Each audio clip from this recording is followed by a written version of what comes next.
right, this is section 10.2, and this is on the fundamental counting principle and permutations. All right, so what's the fundamental counting principle? Well, the number of ways in which a series of successive events can occur is found by multiplying the number of ways in which each event can occur. All right, blah, blah, blah, right? What does that actually mean? So let's dive right into an example. Okay, so on a trip, you pack 3 shirts, 2 pairs of pants. How many possible outfits are there? Just different arrangements, right? So we're talking about the number of ways in which a series of successive events can be found. So the pants, we got blue, we got black. And then we got 3 shirts, red, white, and blue.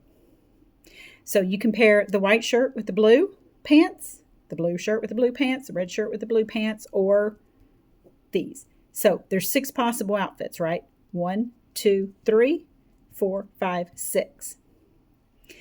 The fundamental counting principle tells us that we could have shortcutted all of this and just multiplied 2 times 3. 2 ways to choose pants out of 3 ways to choose shirts. So 2 times 3 is 6. So it just says that there is this nice shortcut that we can use. That's going to come in handy. We're going to love it, okay? All right, so first real example here. This one was just kind of to drive home the fundamental counting principle. So homework number 6. How many different ID cards can be made if there are 8 digits on a card and no digit can be used more than once? All right, so these colors are going to come in handy because on the next page is where I start doing the work to solve this problem. Before we go any farther, we need to know the digits. When it says a digit, we mean that single number, right? That single digit number. Those are 0 through 9. We would not say that like 10 is a digit. 10 is a number made up of 2 digits. It's a 2-digit number made up of a 1 and 0. Like 24 is a 2-digit number. It's made up of 2 and 4. So when it says digits, it's going to be a total of 10 possibilities, 0 through 9. All right. So now we've got that established.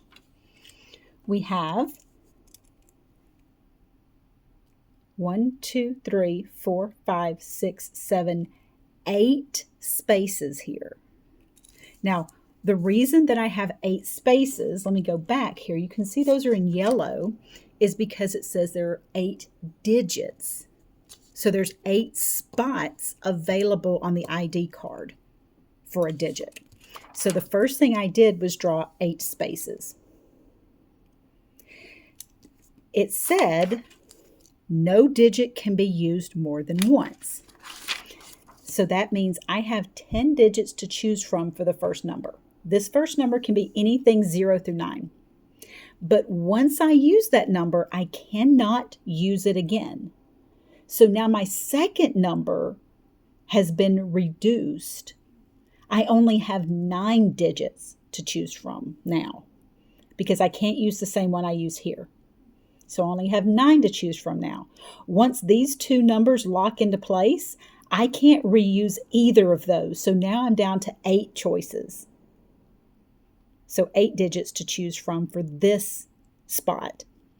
And then it just keeps going down. Each spot we have fewer choices because we cannot repeat. Now, here you got to grab your calculator and we're going to multiply 10 times 9 times 8 times 7 times 6 times 5 times 4 times 3. And we get 1,814,400. So I tried to emphasize the fact that the yellow was because it said 8 digits. If your problem is slightly different and it said 7 digits, then you would only have 7 spaces. So your answer would stop right there. You would only multiply 10 down to 4. But we're all starting with 10 digits. Okay. Now, this one is like homework number 6. Let's rework this example, but let's say that the digits can be repeated. So let's say that you can have an ID card that is the number 8, 8, 8, 8, 8, 8, 8, 8. All right? So if that's the case, here's my 8 spaces. Whatever digit I put right here, 0 through 9, I have 10 choices, 0 through 9, that digit can be used again. I don't have to reduce the number of choices. Each time, I still have 10 choices. I still have 8 spaces because I'm still referring back to this example where it said 8. So there's 8 digits on the card, not 8 digits to choose from, just 8 spaces to fill. All right, so that's 10 times 10 times 10 times 10 times 10. Or if you want to shortcut it, it's just repeated multiplication. That's the same thing as exponentiation. So that's just 10 to the 8th power, or a 1 followed by 8 zeros. So that's 100 million. Be really careful. When we start getting into these really big numbers, it's pretty common for students to mistype these and to forget a 0. So be really careful when you're typing in your answers with these, okay? Okay. Next up, we have something called a factorial symbol, and it's an exclamation point. This is read 5 factorial. I know, you probably want to read it as something like 5 with some like jazz hands or something, but it is just 5 factorial. It is just this abbreviation for 5, 4, 3, 2, 1 multiplied together. All right, now, why would we want an abbreviation for something that specific? Well, as we see in probabilities, if there's no repetition, we kind of get this natural decrease here. Okay?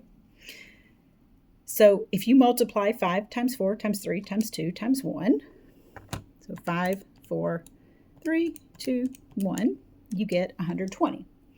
This symbol, this factorial symbol, is in a menu on your calculator. Okay, so you have to hit 5 first and then get that factorial symbol. It is under the math menu.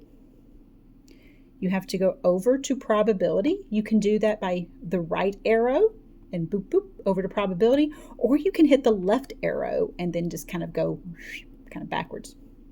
And then you can see the factorial symbol right there. It's option 4. You can either arrow down and hit enter, or you can hit 4 and it'll just bring it up. So 5 factorial. Now that brought up the command. Now I have to hit enter to execute the command.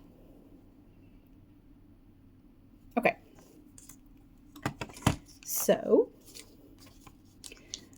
4 factorial is the abbreviation for 4 times 3 times 2 times 1, or 24. So 4, the factorial symbol's under math, probability, and then option 4. So there's 4 factorial, hit enter, it's 24.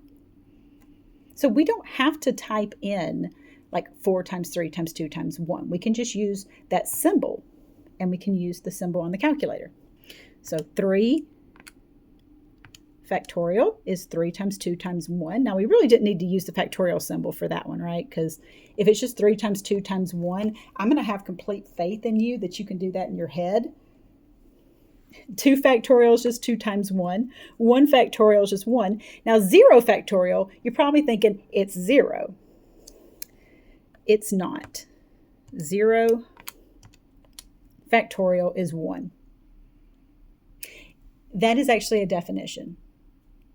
All right, that one, we kind of had to define 0 factorial to be something because it does show up in some of our definitions for permutations and combinations. So we had to give it a definition. So just, chalk it up to the great mysteries of the world, like Area 51 or Stonehenge or how to fold a fitted sheet. All those great mysteries. 0 factorial, just mysteries. All right. Homeworks 1 through 5 is just simplifying an expression. All right. These, I just want you to be able to put in your calculator, but you need to be able to put it in your calculator correctly. Okay. So 10 factorial divided by 5 factorial. So 10, let's go get that factorial symbol, divided by 5 factorial symbol. Do not try to reduce this stuff first. Do not say, oh, well, 10 divided by 5 is 2, so it must be 2 factorial. It's not. It's not even close, right? 2 factorial is just 2. it's nowhere close to 2. So in your calculator, that is how it should be typed out. And that's just a division symbol. Now, when it comes to ones like these, where there's 2 things in the denominator, you're going to have to tell the calculator that both of these are in your denominator. Otherwise, the calculator will just follow the order of operations and just divide by the first and then bring this 12 factorial up and multiply by it. You'll get a completely different answer that's completely wrong. So you have to tell the calculator that if there's more than one thing happening down here, that both of these things are being divided by. You do that by using parentheses. Okay, so we're going to have 15 factorial divided by parenthesis 3 factorial times 12 factorial. Now, if I were to do, just to show you, I mean, not that you don't believe me, but if you don't put the parentheses in there, you get a completely different answer. So just in case you didn't believe me. Okay, so pause the video and see if you can put this one in your calculator and get the answer. Heck, pause the video and go back and make sure you can get all of these on your calculator. Okay, so this one, you'll notice that the parentheses here have the factorial symbol outside of the parentheses. Here, I had to add those parentheses and those factorials were inside. That does make a difference. So be very, very careful that you type it in exactly as it looks. So that's 10 factorial divided by parentheses, 10 minus 3, close parentheses, factorial. So, you know, kind of show you how to type that in the calculator and what you should get out of it. All right, so last up, this 100 factorial over 98 factorial. Now, this one, if you do it on the calculator, you're going to get an error message. But if you do it in the app, you're actually going to get the answer. So let me show you what happens. So 100 factorial divided by 98 factorial is going to give us an error message, and it's an overflow message. It's saying, hey, 100 factorial is just too big for me. I just can't. Okay. So how are you supposed to do it? Well, not only do okay, so your calculator doesn't do it here. You can do this in your head. I know, right? The calculator says, no, it's too much for me, but I'm telling you, you can do it in your head. I've obviously lost my mind. No. Look, 100 factorial is just 100 times every number down to 1. Every whole number down to 1. So 100 times 99 times 98 times 97, 96, 95, all the way down to 1. 98 factorial, if I expand it out, is 98 times all of its whole numbers down to 1. 98, 97, 96, 95, 94, Now, 98, because I have this written all out as multiplication now, this 98 and this 98 will cancel. That 97 and that 97 will cancel and just basically reduce down to being 1.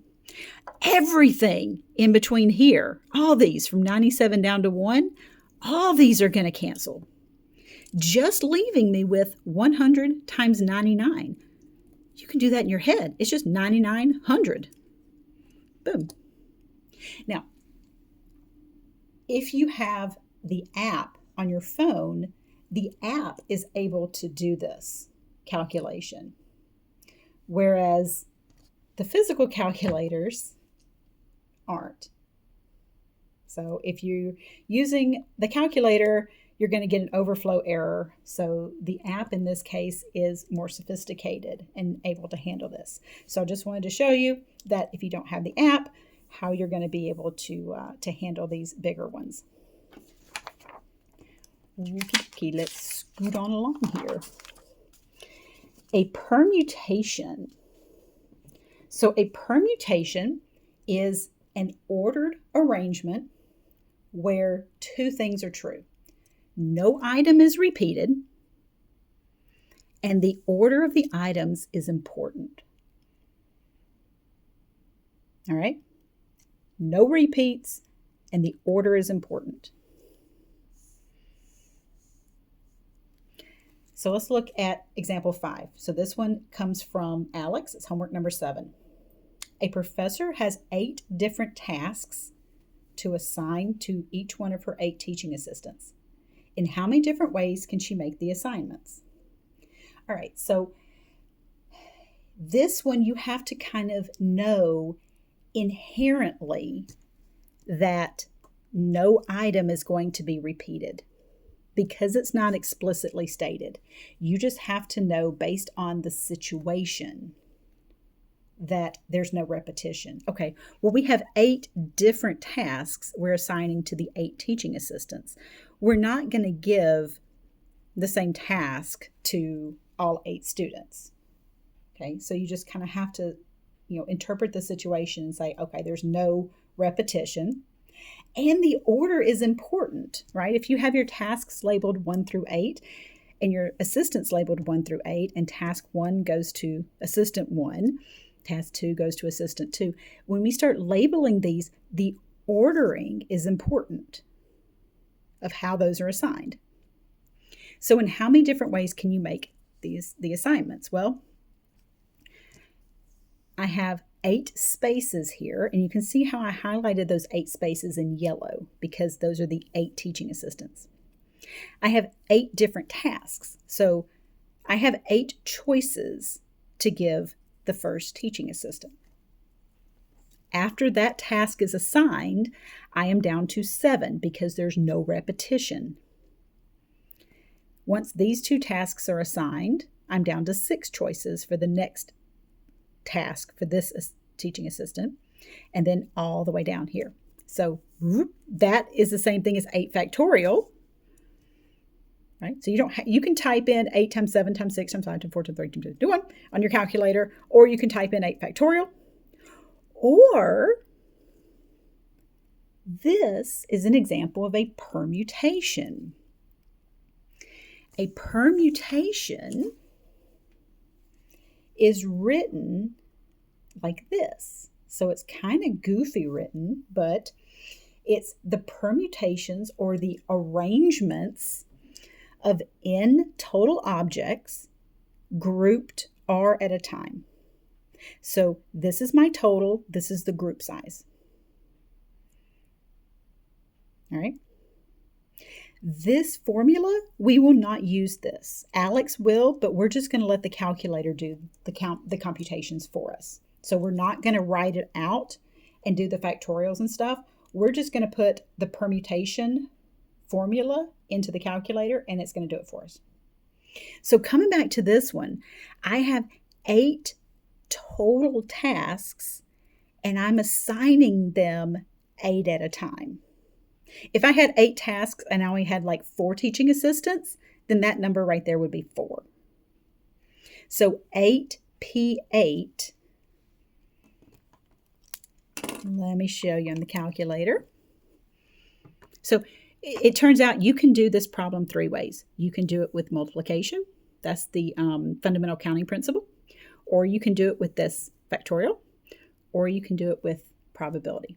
Or sorry, not permutations, not probability.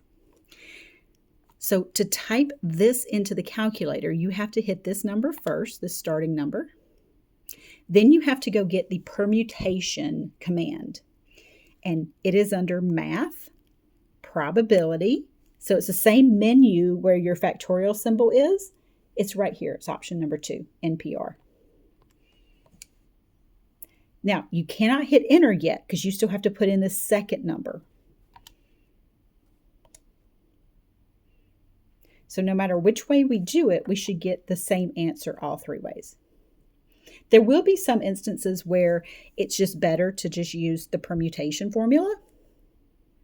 There may be some where you're like, you know what, it's just easier for me just to use the fundamental counting principle or the multiplication principle here, But when it comes to this formula right here, I'm not going to plug it into this. If you look at Alex and it shows you an example, it will likely use this formula and plug in 8 and 8 here, in which case you get 8 factorial over 8 minus 8 factorial, or 0 factorial, which we talked about as 1. So you get 8 factorial over 1, which is, boom. I'm just telling you, hey, let's just not plug and chug into this. Let's just let the calculator handle this and do what it does. All right. Moving on along. Homework number 9, example 6 here. A network president has 9 shows in development and 6 openings in the schedule. In how many ways can she arrange the new shows to fit in the schedule? Now, this is a permutation because you cannot have repeats. Right? You have television shows and 6 time slots. You're not going to put the same show on every single time slot. So this is a permutation. I just set it up as the fundamental counting principle. 6 openings, so I just drew 6 spaces first. Then I went back and filled those spaces in. I have 9 choices for the first, and then it goes down from there. It decreases because you cannot repeat these shows.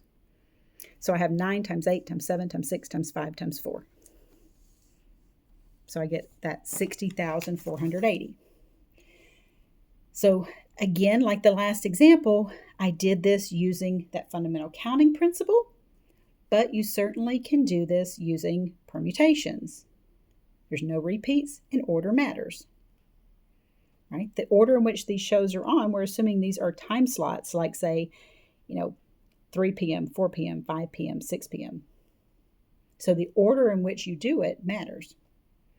So there's that's the total, 9 shows, and 6 openings in which to put them in. So if we did 9P6, so 9, math, probability, NPR, don't forget to put the 6 in, we get the same answer as if I just multiplied this out. Now, don't put this in as 9 factorial. Don't put this in your calculator as 9 factorial. It's not. 9 factorial goes all the way down to 1. This one stops at 4. You would have to actually just do 9 times 8 times 7 times 6 times 5 times 4.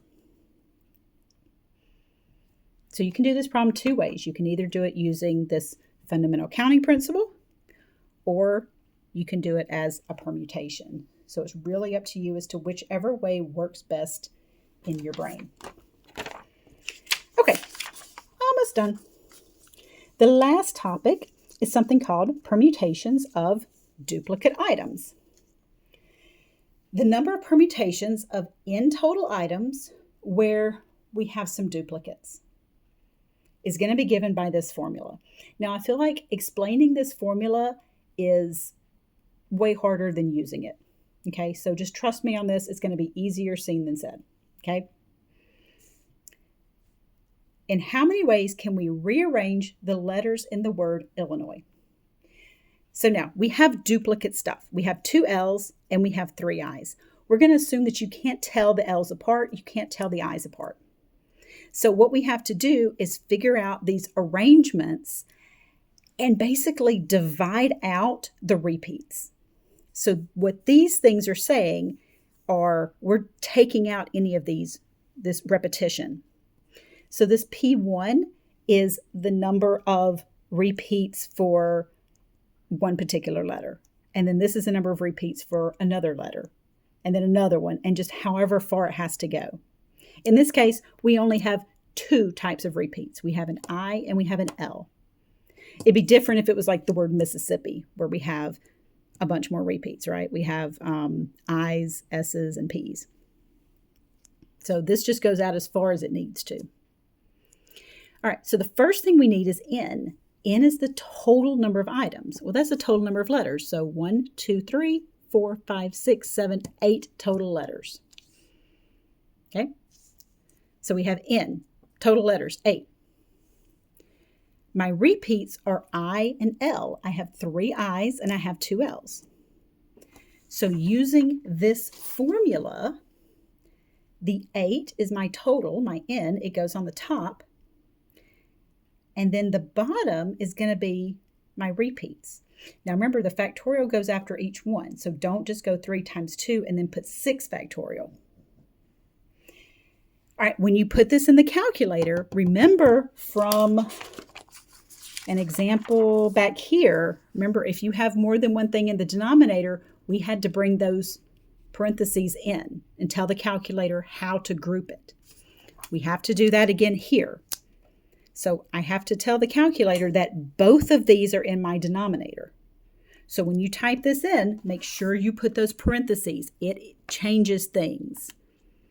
So 8 factorial divided by the parentheses tell the calculator that both of these are my denominator. So we have 3 factorial times 2 factorial, close parentheses. So that's how I'm typing it. You should get 3360.